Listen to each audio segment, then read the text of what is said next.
ओम श्री गुरुभ्यो नमः। वेदांत गुरुजी चैनल में आप सभी का स्वागत है। तो हम डिस्कस कर रहे हैं पातंजलि योग सूत्र के साधन पाद को, और यहाँ जो हम करंटली टॉपिक डिस्कस कर रहे हैं वो है इम्पैक्ट ऑफ नियमा। नियमा का अगर हम पालन करते हैं तो उसका हमारे जीवन में और हमारे आध्यात्मिक प्रगति में क्या लाभ होता है और वो किस तरह से हमें फल देता है। नियमा में 5 अंग होते हैं और उसमें पहला अंग था शौचम, जिसके बारे में हमने पहले डिस्कस किया था। अब शौच के अलावा है संतोष, तप, स्वाध्याय, ईश्वर प्रणिधानम। तो हम आज के और आने वाले सेशंस में नियमा के इम्पैक्ट के बारे में डिस्कस करेंगे। Before we start the session, just a reminder, हमने रिसेंटली एक नया कोर्स शुरू किया है ऑनलाइन, जो हफ्ते में सिर्फ 1 घंटे के लिए होता है। आप कोई भी 18 साल के ऊपर जो हैं वो उस कोर्स को ज्वाइन कर सकते हैं। So let us start with the prayer. ओम सहना भवतु सहनौ भुनक्तु सह वीर्यं करवावहै तेजस्विनावधीतमस्तु मा विद्विषावहै। ओम शांति शांति शांति।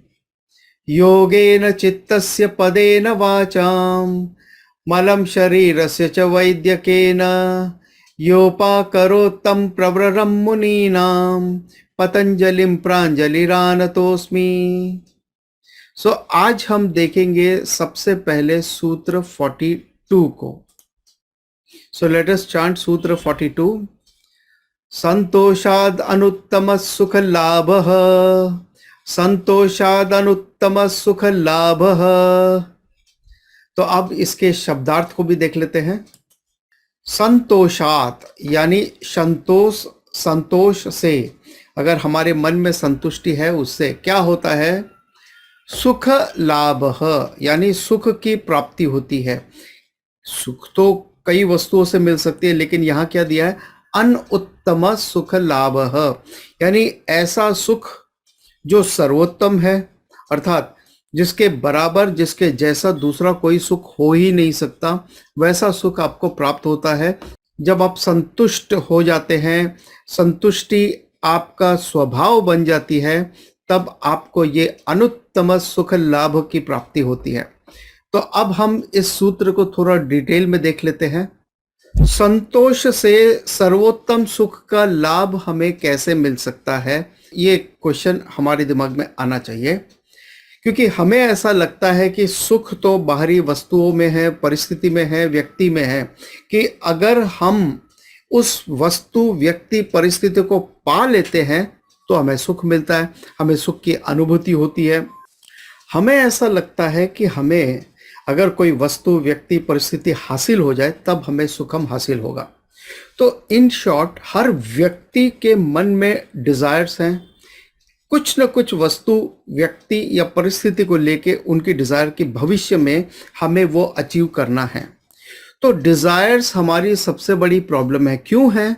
क्योंकि हम आज ये सोच रहे हैं कि हमारे पास जो कुछ है वो तो है, मगर हमारे पास क्या नहीं है, और जो नहीं है वो हम भविष्य में अचीव करना चाहते हैं। इन शॉर्ट, आपकी हैप्पीनेस कहां पर है? भविष्य में। अगर मुझे भविष्य में वो वस्तु, व्यक्ति, परिस्थिति हासिल होगी तो मैं खुश होऊंगा। आज मैं पूर्णत्वम या अपने आप को पूर्ण नहीं समझता, मैं अपने आप को खुश नहीं समझता, मुझे लगता है कि मुझ में कुछ कमी है, और इसीलिए ये व्यक्ति हमेशा भविष्य में प्रतीक्षा करता है खुशी को हासिल करने के लिए। इसका मतलब क्या है? कि वो आज वर्तमान में खुश नहीं है। तो क्या कल खुश होगा? जब कल कुछ और मिल जाएगा तो उसकी अगली डिजायर है लिस्ट में, फिर अगली है, फिर अगली, और ये एंडलेस है। क्योंकि डिजायर वो जंगल की आग है जिसमें कितना भी आप फ्यूल डाल दो लेकिन वो कभी बुझ नहीं सकती। इसलिए वो व्यक्ति जिंदगी में कभी खुश नहीं रह सकता। क्यों? क्योंकि वो भविष्य में डिपेंड करता है अपनी खुशी के लिए। लेकिन यहां क्या बताया गया? संतोष। संतोष यानी क्या? मेरे पास आज जो कुछ भी है मैं उसमें संतुष्ट हूं। I am happy and contented with what ever I have. Eight the same time मुझे आगे क्या अचीव करना है उसके लिए मैं कार्यरत हूं, लेकिन मैं अपने आज से मैं खुश हूं। चाहे वो मेरी वेल्थ है, चाहे वो मेरा जो भी अचीवमेंट्स है, चाहे जो भी मेरा शरीर है, चाहे मेल या फीमेल कन्वर्जन की जरूरत नहीं है, चाहे मेरा जो भी धर्म में, जिस कुल में भी मैं पैदा हुआ हूं उस कुल में मैं संतुष्ट हूं, इस धन से मैं संतुष्ट हूं, मेरे पार्टनर से, स्पाउस से मैं उससे संतुष्ट हूं, मेरे पास जो कुछ भी है वो उन सब से मैं संतुष्ट हूं। अब अगर आपको चाहिए कि मुझे इसमें थोड़ा और इम्प्रोवाइज करना है, वो आप कर सकते हैं। ऐसा नहीं, संतुष्टि का मतलब ये नहीं कि भाई जो है वो मन मार कर आप एक्सेप्ट करना है, नहीं। हम इसको मन मार कर एक्सेप्ट नहीं कर रहे हैं, हम इसको पूरी अंडरस्टैंडिंग के साथ एक्सेप्ट करें कि अभी राइट नाउ ये अवेलेबल है और मैं डिजर्व करता हूं ये, तो ये मुझे मिला है। लेकिन eight the same time improvisation is always possible और उसमें कोई प्रॉब्लम नहीं है। इम्प्रोवाइज करते रहना है हमें, जो कुछ भी आज हासिल हुआ उससे आगे और क्या इम्प्रोवाइज करना है। बट हमारी खुशी भविष्य में डिपेंडेंट नहीं होनी चाहिए। अगर वो भविष्य में डिपेंडेंट है तो हम कभी खुश नहीं रह सकते, क्योंकि हम हमेशा भविष्य में खुश रहेंगे, वर्तमान में नहीं। लेकिन संतोष होने से हम वर्तमान में आज अभी खुश हैं, संतुष्ट हैं, अपने आप को पूर्ण समझते हैं। इसलिए यहां कहा गया कि संतोष जो है वो, इससे बढ़कर दूसरी कोई खुशी नहीं है और ये सर्वोत्तम खुशी है, क्योंकि यहाँ खुशी आपकी भविष्य में नहीं वर्तमान पे है। दूसरी बात जो भगवत गीता के दूसरे अध्याय के 55वें श्लोक में बताया गया, जो भगवान खुद कहते हैं स्थित प्रज्ञ कौन है, आत्मनि एव आत्मना तुष्टः, जो खुद में खुद से संतुष्ट है, जो किसी बाहरी वस्तु, व्यक्ति, परिस्थिति पर डिपेंडेंट नहीं है, वो व्यक्ति वास्तव में खुश है। तो एक संतोष का होना, यानी हमारी डिजायर्स से परे संतोष है। डिजायर्स होना कोई गलत बात नहीं है, लेकिन डिजायर्स जब तक आपकी वो बाइंडिंग डिजायर्स नहीं है, सेल्फिश डिजायर नहीं है, तब तक कोई प्रॉब्लम नहीं है। लेकिन अगर वो बाइंडिंग डिजायर है, जो आपको बांधने का काम करती है, आपकी खुशी को जो वो अफेक्ट करती है, then the desire is harmful. जहां पे संतोष है यानी आप वर्तमान में खुश है। दूसरी बात, आपकी खुशी किसी बाहरी वस्तु, व्यक्ति या परिस्थिति पर डिपेंडेंट नहीं है। तो ना तो आपकी खुशी भविष्य में डिपेंड कर रही है, ना किसी बाहरी वस्तु, व्यक्ति पर डिपेंड कर रही है। आत्मनि एव आत्मना तुष्टः, ये सर्वोत्तम सुखम है, इससे बड़ा सुखम और कोई नहीं है। और इसी स्थिति को कहते हैं स्थित प्रज्ञा। इन शॉर्ट, जब संतोष है तो हम एक्सेप्ट करते हैं हमारी करंट सिचुएशन को, पॉजिटिव या नेगेटिव जो है जैसा है, but at the same time you can try to improvise it. और ऐसा नहीं है कि आपको मन मार के आप जबरदस्ती से आप खुश होने की कोशिश कर रहे हैं, बट आप नॉलेज वाइज ये एक्सेप्ट करते हैं कि मुझे जो मिला है मेरे प्रारब्ध कर्म का फल है, तो मेरे पास्ट कर्मों का जो आज फल है और मेरे आज के कर्मों का फल मुझे अपने भविष्य में मिलेगा। Then you are happy. So let's move on to the next सूत्र। लेट्स चांट द सूत्र। कायेन्द्रिय सिद्धि अशुद्धि क्षयात् तपसः, कायेन्द्रिय सिद्धि अशुद्धि क्षयात् तपसः। अब इसके शब्दार्थ को देख लेते हैं।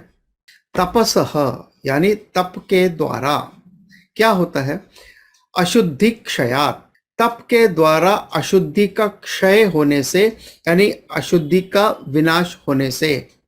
तो अशुद्धि का विनाश होने से क्या होता है, कायेन्द्रिय सिद्धि, अपनी काया यानी बॉडी, देह में और इंद्रियों में आपकी सिद्धि प्राप्त होती है। So let us understand the deeper meaning of the sutra. तो यहां पे जब तपस के बारे में बताया, तो ये तप जो है वो कायिकम, वाचिकम और मानसम यानी तीनों लेवल पर है, यानी at the physical level, at the speech level, at the mental level और एट द थॉट लेवल। सो जब आप तप करते हैं ये तीनों लेवल पे, तो जिसकी वजह से आपके अंदर की अशुद्धि का विनाश होता है। अब अशुद्धियां क्या है? जैसे क्लेश के बारे में हमने बहुत पहले पढ़ा था, 5 तरह के क्लेश हैं। अब वो 5 तरह के क्लेश क्या है? अविद्या, अस्मिता, राग, द्वेष, अभिनिवेश। तो ये 5 क्लेश है जो पातंजल योग के दूसरे पाद यानी इसी साधना पाद के तीसरे श्लोक में बताए गए हैं। ये 5 क्लेश क्या है? तो जब आप तप करते हो तो आपकी अशुद्धि का क्षय होता है, उसका विनाश होता है। आपके अंदर की अशुद्धियां कम होती हैं पहले, और उसके बाद में पूरी तरह से नष्ट हो जाती है तपस करने से। लेकिन जब हम तपस की बात करते हैं तो जो क्लेश है, तो अविद्या अस्मिता क्लेश जो है उसको आप नॉलेज से ही ओवरकम कर सकते हैं, लेकिन जो बाकी के हैं राग द्वेष और अभिनिवेश है, ये आप अपने तपस से इसके ओवरकम कर सकते हैं। इन अशुद्धियों के, इन विकार से आप बाहर निकल सकते हैं। अब इसके फायदे क्या होते हैं? तो जब यहां पे कहा गया तप करने से आपको सिद्धि प्राप्त होती है विथ रेफरेंस टू काया और इंद्रियां। इन शॉर्ट, शरीर और इंद्रियों पे आपका वश हो जाता है, तो आपका शरीर सुदृढ़ हो जाता है, आपकी इंद्रियां भी पावरफुल हो जाती है, स्ट्रांग हो जाती है, उसमें देखने सुनने की क्षमता भी बढ़ जाती है, और आपका उनके ऊपर कंट्रोल होता है। आज 90% हमारी इंद्रियां हमें कंट्रोल कर रही है। बहुत रेयर टाइम होता है जब हम उनको कंट्रोल कर रहे हैं। तो जब आपको अपने देह में और इंद्रियों में सिद्धि प्राप्त होना, यानी आपका अपने देह पे और इंद्रियों पे कंट्रोल हासिल होता है, प्लस आपको उसमें प्रबलता हासिल होती है, आपके बॉडी और सेंसेस जो है वो स्ट्रांग हो जाते हैं, आपकी सहनशीलता बढ़ जाती है, आप हंगर है, हीट और कोल्ड है, उसको बर्दाश्त करने की शक्तियां बढ़ जाती है, और आप उसको ओवरकम कर सकते हैं। So, in short, external affectation doesn't disturb your inner mind. सूत्र में हमने देखा था कि हमारी खुशी बाहरी वस्तु व्यक्ति पर डिपेंडेंट नहीं होनी चाहिए। यहां हम देख रहे हैं तपस करने से बाहरी वस्तु व्यक्ति हमारे माइंड को अफेक्ट नहीं करती, चाहे वो खुशी है या दुख है, जो भी है वो उसका हमारे माइंड के ऊपर अफेक्टेशन नहीं होता है, बिकॉज ऑफ अवर तपस। और तपस यानी क्या? तपस यानी आपकी जो भी शक्तियां हैं जो नेगेटिव डायरेक्शन में जा रही है, आपकी इंद्रिय भोगों में जा रही है, सेंस ऑब्जेक्ट्स की तरफ जा रही है, इंजॉयमेंट की तरफ जा रही है, भटक रही है, आप उस भटकते हुए इंद्रियों को वहां से विड्रॉ करते हैं और उसे पॉजिटिव डायरेक्शन देके के वहां चैनलाइज करते हैं। So you are protecting your senses from the unnecessary areas, unnecessary objects, and channelizing it towards the positive and productive areas. इस तरह से तपस आपको स्ट्रेंथ देता है। इस तरह से हम कंक्लूड करते हैं आज का ये सेशन। अगर आपके कोई भी सजेशंस हैं या कोई भी कमेंट्स है तो आप नीचे कमेंट सेक्शन में ज़रूर भेज दीजिए, और अगर आपके कोई भी क्वेश्चंस है तो आप उसे भी नीचे भेज दीजिए। हर महीने के पहले शनिवार को हम लेते हैं Q&A सेशन, और आपके जो भी क्वेश्चन आते हैं और उसका हम रिप्लाई देने का प्रयत्न करते हैं। इसके अलावा फिर से एक रिमाइंडर है, हमने अभी रिसेंटली नया कोर्स शुरू किया है भज गोविंदम के साथ में। अगर आप उसको ज्वाइन करना चाहते हैं तो नीचे टेलीग्राम का लिंक दिया है, गूगल फॉर्म का भी लिंक दिया, आप उसे भर दीजिए और आप हमें एक मैसेज कर दीजिए that you are interested in the course. We will add you in that particular group. So let's conclude with the prayer. Om Purnamadav Purnamidam Purnat Purnamudachyate Purnasya Purnamadaya Purnameva Vashishyate. Om Shanti Shanti Shanti. Om Tat Sat.